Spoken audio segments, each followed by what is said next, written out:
Today's episode is brought to you by the Positively Productive Toolkit, a collection of workbooks that guide you through self discovery and self awareness.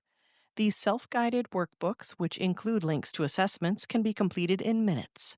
Request this free resource and others at the positivelyproductive.com/resources page. If everything is a priority, nothing is a priority. And when you don't have a clear starting point, you will have major delays and challenges in reaching your end goals. When everything feels urgent, we fall into a state of reactivity. Instead of intentionally choosing what matters most, proactively working toward our goals, we end up jumping from one demand to the next, basically putting out fires all day, which probably sounds familiar. We've all been through it. And we often finish our day exhausted, but unsure if we accomplished anything meaningful. Our day may be finished, we may be finished, but our important tasks, not so much. You're listening to the Positively Living Podcast. I'm your host, Lisa Zaratny, founder of Positively Productive Systems and a productivity coach certified in positive psychology and stress management. Join me as we explore ways to live a more proactive, positive life with episodes on productivity, self-awareness, mindset, entrepreneur life, habits and systems, simplicity, fun, and more. I understand overwhelm personally as a multi-passionate entrepreneur, wife and mom to kids and cats, and as a caregiver. I'm here to help you choose what's right for you so you can do less, live more, and breathe easier. Sound good? Let's get to it. Welcome to the Positively Living Podcast. I'm your host, Lisa, and today we're revisiting a topic that continues to be one of the most popular with listeners, and for good reason. Prioritizing tasks is a common challenge for so many of us, especially my neurodiverse clients and followers, who often struggle with competing demands, fluctuating energy, and the constant pull of urgency, actually the need for urgency in order to get things done. In episode 272, What to Do When Everything in Life Feels Urgent, we talked about urgency and how it has a way of hijacking our attention. We explored why it's essential we identify the root causes behind that feeling and why it makes prioritizing so difficult. In that conversation, I focused on the why behind urgency and the need for prioritizing, and I mentioned tools including the Eisenhower Matrix, which is one of the most popular prioritization systems out there. But as with most methods, there are many more to choose from, and different methods or combinations may work better for different people. It's a matter of choosing what's best for you. In today's episode, I'm laying out a few approaches and breaking down the pros and cons to help you figure out which one may fit you best, especially as it relates to your tendencies. You may be familiar with Gretchen Rubin's 4 tendencies. I covered that in episode 181 on how to improve your productivity using the 4 tendencies. And today you'll see how those personality insights connect to choosing the right method for you. Okay, before we get into the details and the types of methods, let's quickly review why prioritizing is a must. To state it in its simplest way, if everything is a priority, nothing is a priority. And when you don't have a clear starting point, you will have major delays and challenges in reaching your end goals. When everything feels urgent, we fall into a state of reactivity. Instead of intentionally choosing what matters most, proactively working toward our goals, we end up jumping from one demand to the next, basically putting out fires all day, which probably sounds familiar. We've all been through it. And we often finish our day exhausted, but unsure if we accomplished anything meaningful. Our day may be finished, we may be finished, but our important tasks, not so much. Research in cognitive psychology shows that our brains are wired to respond to urgency because it activates the stress response, increasing cortisol and narrowing our focus. So this is actually a good thing where stress can help us. And that's a big part of why neurodiverse minds crave it. And it really is helpful for special deadlines and true emergencies. But when you do this chronically, It overwhelms the nervous system and reduces our ability to function and eventually reduces our ability to focus. So that point of focus is a short-term stress response, but continued chronic stress response is actually going to reduce our overall ability to focus. And also, it keeps us from making good decisions. So overall, it's a bell curve, right? Where you have a bit of stress so you get some optimal productivity. But then when it becomes chronic stress, it slides right down and goes off the cliff. I'm going to do my best to help you choose the method that will work with you. And I've selected 4 of the most well-known and used methods to go over today. Those 4 systems are the Eisenhower Matrix, Eat the Frog, MIT's, and the ABC method. Now, you've heard of some of them, I'm guessing, and some also may sound weird or foreign, though I bet when we dig into the concepts behind them, it will be much more familiar. All right, let's dig into the 4 systems. The first is the Eisenhower Matrix. Fun fact, this productivity tool was inspired by Dwight D. Eisenhower's approach to time management and decision making, particularly his renowned ability to prioritize tasks effectively despite an extremely busy schedule as president. The Matrix in its current form was inspired by his famous quote, "I have 2 kinds of problems, the urgent and the important. The urgent are not important, and the important are never urgent." This framework divides tasks into 4 quadrants. So consider a straight line down and a straight line across so that you have 4 spaces to work with. You have one area for urgent and important, one area for not urgent but important, another for urgent but not important, and the last for neither urgent nor important. The pros with this method is that it offers a powerful visual that separates urgency from importance. It's especially effective for big picture thinkers who want clarity on what to delegate or eliminate to kind of see what group might be taking up the most time and how to deal with that. Studies on decision making show that visual categorization can help reduce cognitive load, which is why this tool can really help overwhelmed minds, especially if they are minds that are good with visuals. Now, the cons of this method is that it can be time consuming to classify every task. An urgency that still dominates our brains. We're biased toward what feels immediate, and especially if we are inclined to help others who are also telling us that something's urgent. For neurodiverse individuals who struggle with categorization, this may actually create more stress than clarity. Now, this could be a best fit for questioners who enjoy sorting and analyzing, and upholders who appreciate structure and having categories to things, right?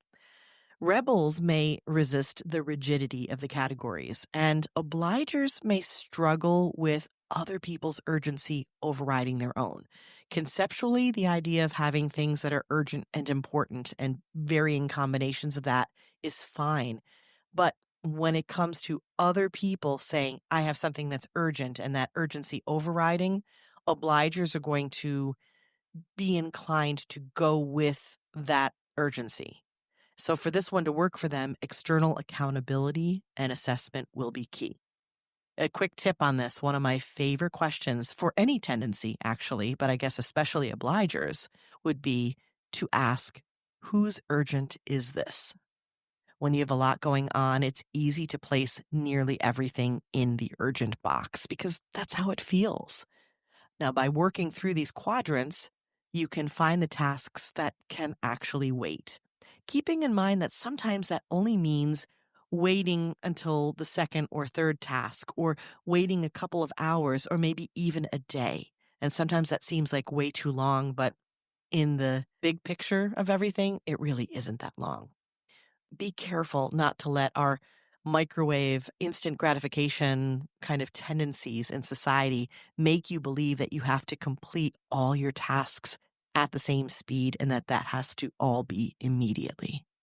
The second method is the eat the frog method. And first of all, I would like to apologize on behalf of all productivity experts because this name is horrible. And I promise you, no frogs were harmed in the making of this episode. This strange saying is said to come from a quote often attributed to Mark Twain, which states, "If it's your job to eat a frog, it's best to do it first thing in the morning. And if it's your job to eat two frogs, it's best to eat the biggest one first." Ugh. It was made popular in a book about overcoming procrastination with a get the worst over with approach.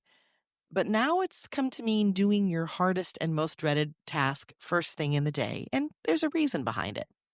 So the pros of this approach is that tackling a challenging task early reduces the mental energy wasted on the dread behind it. And that's real for me. Neuroscience research on decision fatigue shows that our willpower decreases throughout the day. So doing a tough task early can actually be very effective. Plus, it encourages momentum from that big win of doing maybe something that feels impossible earlier in the day, and then anticipating how easy these other tasks are in comparison for the rest of the day. So you can see where momentum and encouragement can come from in all of this and how that can make the rest of your day even more productive in comparison. Now, the cons of this, if mornings aren't your natural high energy time, this method might actually be even worse for you. It can go in the opposite direction. And if the frog, I'm using the air quotes here, is too big, you may procrastinate even more as a result. Also, if you feel like you have too many frogs to choose from and you struggle with choosing as it is, you may find another way of prioritizing makes more sense for you. So the best fit with something like this, I think, rebels to start with, because they like the thrill of slaying the dragon and being the type of person who can conquer things. Now, upholders could thrive on the sense of accomplishment and a practicality of that sliding scale effort that I talked about. Obligers may need an accountability partner to make it stick. And questioners, I'm not really sure about questioners. Of course, I'm a questioner, so just the fact that I said I'm not really sure about questioners tells you something. And here's why. Because questioners will be asking so many questions like, what even is the frog? And why does it make sense to do that frog first? And are there other ways to do it better? And is this really the best option? And at that point, you're asking so many questions that there's way too much procrastination happening. So I think it's only if questioners say, I think this one makes the most sense, that it's going to work for them. It's almost a self-fulfilling prophecy when it comes to questioners. A couple tips here. It doesn't matter whether your frog is an actual tough task or it's simply perceived as such by you. I think that's really important to consider. Too many times we look outwardly for our perception of what's a big deal or not. If something feels tough to you, it's your frog. If you're anything like me and so many of my millennial friends, phone calls are a great example of a frog. It doesn't matter that it sounds ridiculous. It's picking up the phone and calling someone. What's the big deal? Well, it is to us. And it doesn't matter that once I make the call, it ends up being so much easier than I thought. And what was I even worried about? It's a heavy lift for me. So it's a type of frog for me. And so I often prioritize it for the benefit of getting that weight off my shoulders and the guilt off of my shoulders for not having made the damn call in the first place. And I admittedly do feel better the rest of the day. The third method is MITs, and that stands for most important tasks. This method is pretty straightforward. It asks you to identify 1 to 3 key tasks each day that are truly the most important. And I love this because this is a value-driven thing, right? So the pros here is it's simple and adaptable. It encourages focus and prevents endless to-do lists from taking over because you're limiting the quantity and you're making your brain think about why something is important. You narrow your choices, you reduce your decision fatigue, and that's a big one that psychologists note as a major factor in procrastination. When you can make the choices simpler, you are going to be less likely to be fatigued by the decisions and then to put them off. Now, the cons of this is it's easy to overlabel tasks as important, just like in the Eisenhower Matrix. We may be categorizing in a cluster kind of way, so we have to be careful. And this is especially true for obligers who feel the pressure to please other people, and then they consider if someone else asks them for something, it's important. So proceed with caution. It takes discipline to stop at 3, and it's a real challenge, especially when you first start this. Now, the best fit? Well, obligers benefit from the clarity and boundaries that this provides, but again, with the caveat that they are being selective about what's important and not simply allowing others to do it for them. And questioners really dig this for the logical reasoning behind narrowing priorities. I could see this working for rebels too, from the standpoint that rebels might like the challenge of saying, I'm going to do 3 things and that's it. What's the most important? And then you can't make me do anything else after that. So I think it's kind of the perspective in how you use that that would make it fit for a certain tendency or not. And the last one we're going to talk about today is the ABC method. Tasks are labeled A as in must do, B as in should do or would be good to do, and then C is nice to do. Like, oh, that'd be a bonus. Now, some people may even number them like, A1, A2, so you can have like sort of sub prioritization. The pros here is that it creates a clear hierarchy and it helps with batching your tasks. So you know that here's the must do. I think it could also help with the idea that you want to achieve as much as you can during the day, but you need to be realistic. So if you have this broken down and prioritized in this fashion, if you only get the must do done on a day that's really tough, you can still feel good about it. Now, this works really well for highly structured environments and for people who like ranking and categorizing. I bet you can already guess before we even get to the best fit who's going to like this the most. Now, the cons for this, conversely, it can feel rigid and it requires constant re-ranking as priorities shift and as new tasks and new requests come in. Now, for neurodiverse individuals, this rigidity could lead to perfectionism issues, maybe analysis paralysis. Same thing for questioners. The best fit? Upholders who love the structure, your type A personalities, right? And love the order and the structure of it. Now, questioners like the reasoning behind the ranking, but rebels often dislike being told what's A versus C, and that may change. So they want a bit more freedom. And again, we mentioned obligers already. I think obligers could work with this as long as, and I think this is probably the general statement for obligers for this entire episode is as long as it's coming from them and not from others. You want outward accountability to tap into your inward preferences, if that makes sense. So quickly reviewing, obligers are the ones where it's outer expectations that they're going to meet above all else. And so you have to find a way to tap into the inner expectations and make the choices from there. That's what you have to be careful of with obligers. Now, I want to mention one quick bonus method. I didn't add it as an official one, but I want to mention it because it ties into how I coach my clients and something I think is really important, and that's energy-based prioritization. Now, this could be a regular way to prioritize, or it could be really important during special times and circumstances in your life. So it's much less structure. It's all about choosing tasks based on your current energy level for the available time that you have. You align your tasks with your natural productivity rhythm, for example, like your ultradian rhythm. And we did have an episode on that where I explain what that is. It's a built-in energy increase and decrease our current energy levels for the day. So that is one thing. You also have your circadian rhythm. You have your your times when you are simply more energized. So this is very alignment based. It's also very self-awareness based. You have to know these things about yourself before you can match up the tasks to the energy levels. And it's definitely not ideal for those who want more structure or who want to come up with a structure where they maybe don't have to know themselves that well.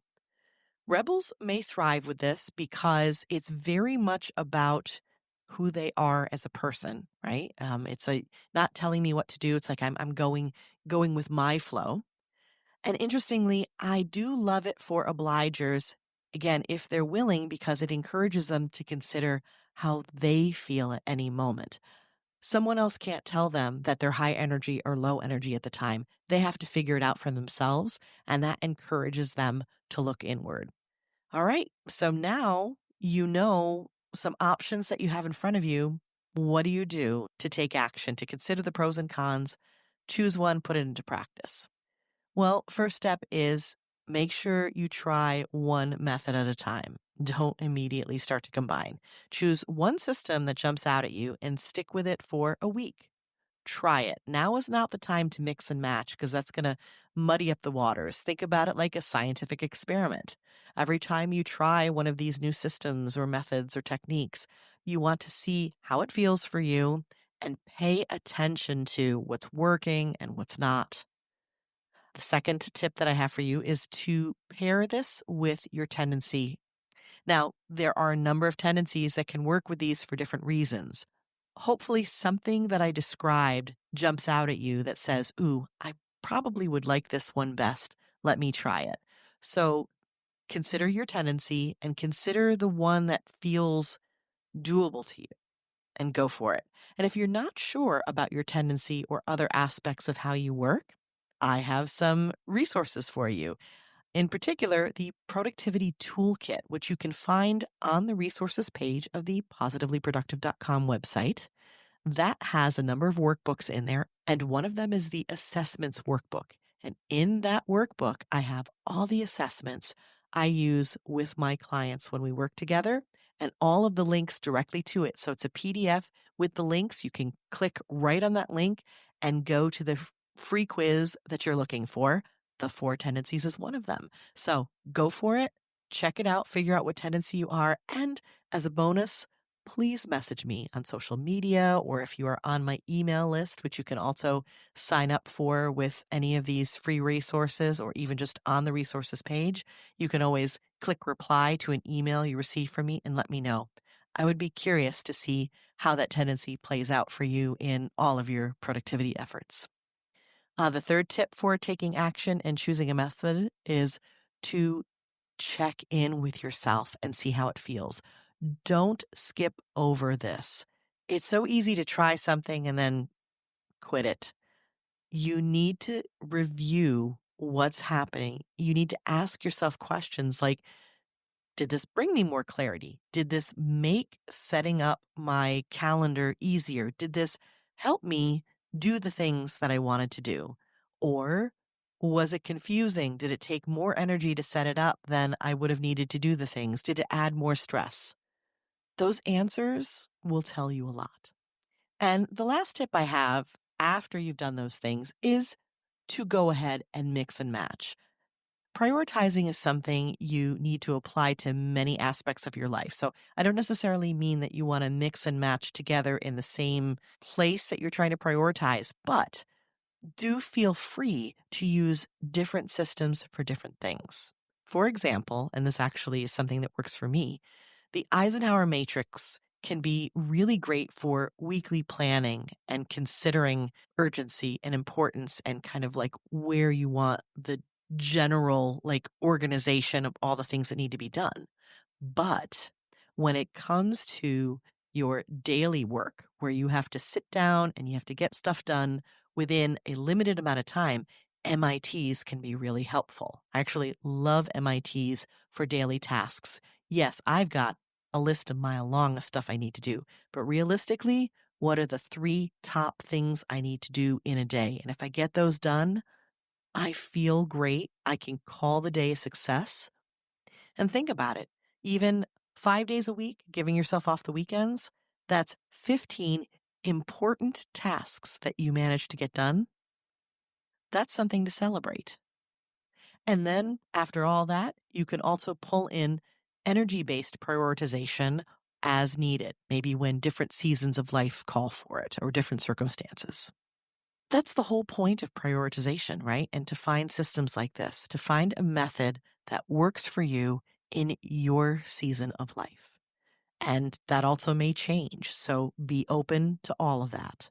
But today, start with what we've talked about, what sounds good for you, and try it and see what happens.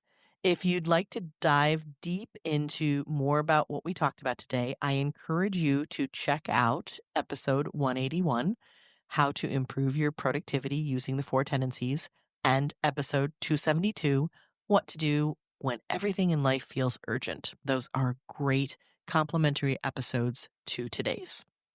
And for the hands-on tools, grab my free Positively Productive Toolkit at positivelyproductive.com/PLPkit, PLPKIT. That'll take you right to the page to request the toolkit. But again, everything we talk about, books, resources, you name it, you can find at positivelyproductive.com/resources. And inside of the toolkit, you'll find the assessments workbook. And that will link directly to the 4 Tendencies quiz and many other self-discovery tools, which can help you customize your productivity. Together, they'll help you shift from reactive to proactive so you can intentionally choose what matters most.